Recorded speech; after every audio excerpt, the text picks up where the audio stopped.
Assalamualaikum warahmatullahi wabarakatuh. Halo sahabat. Virus corona bukanlah wabah pertama yang terjadi di dalam sejarah. Bahkan sejumlah wabah pernah turut menghantui umat Islam. Salah satunya pada masa kekhalifahan Sayyidina Umar bin Khattab radhiyallahu anhu. Saat itu Umar sebagai seorang pemimpin tengah melakukan perjalanan dari Madinah menuju negeri Syam bersama para sahabat lainnya. Perjalanannya kali ini bertujuan untuk membagikan harta warisan para sahabat dan menguatkan pasukan muslim di sana. Kemudian ketika pasukan Sayyidina Umar bin Khattab radhiyallahu anhu tiba di negeri Sarq, sebuah wilayah sebelum negeri Syam, Sayyidina Umar bertemu dengan rombongan Abu Ubaidah al-Jarrah. Mereka menyampaikan bahwa wabah ta'un telah menyebar di kota Syam.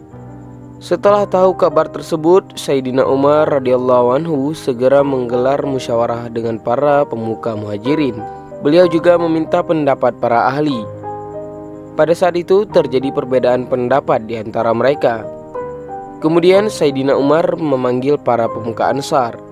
Sama juga seperti pemuka muhajirin, tak jauh berbeda, mereka juga menyampaikan pendapat yang berbeda-beda. Mereka bahkan memutuskan untuk membagi menjadi dua kelompok, melanjutkan perjalanan ke negeri Syam atau bahkan kembali ke negeri Madinah. Karena belum yakin, kali ini Sayyidina Umar menghadirkan pembesar-pembesar suku Quraisy yang berhijrah di masa pembebasan negeri Mekah. Ketiga kelompok tersebut akhirnya sepakat untuk kembali ke Madinah dan tidak melanjutkan perjalanan ke negeri Syam. Esok pagi aku akan kembali ke Madinah, maka harap dimaklumi keputusan ini, seru Sayyidina Umar mengakhiri keputusan musyawarah tersebut. Kemudian setelah mendengar keputusan Sayyidina Umar radhiyallahu anhu, Abu Ubaidah menyampaikan keberatan. "Apakah dengan keputusanmu ini engkau hendak lari dari takdir Allah?" tanya Abu Ubaidah. "Benar, kita hendak lari dari takdir Allah. Kepada takdir Allah subhanahu wa ta'ala yang lain, apakah pendapatmu andaikan engkau mempunyai sekumpulan unta yang memasuki dua jenis lembah? Yang satu lembahnya subur, sementara yang satunya lagi tandus. Andaikan engkau mengembalakannya di tengah lembah yang subur, maka sebenarnya itu adalah takdir Allah subhanahu wa ta'ala. Dan andaikan engkau mengembalakannya di lembah yang tandus, maka itu sebenarnya takdir Allah juga," jawab Sayyidina Umar radhiyallahu anhu.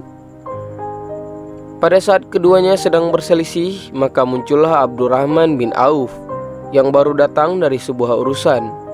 Kemudian ia pun berujar, "Aku tahu tentang masalah ini. Aku pernah mendengar Rasulullah SAW bersabda, jika kalian berada di suatu tempat yang terserang wabah, maka janganlah kalian keluar darinya. Dan apabila kalian mendengar wabah itu di suatu tempat, maka janganlah kalian mendatanginya." Mendengar hadis Nabi yang diucapkan oleh Abdurrahman bin Auf, lantas Sayyidina Umar berucap Alhamdulillah. Sayyidina Umar semakin mantap dengan keputusannya.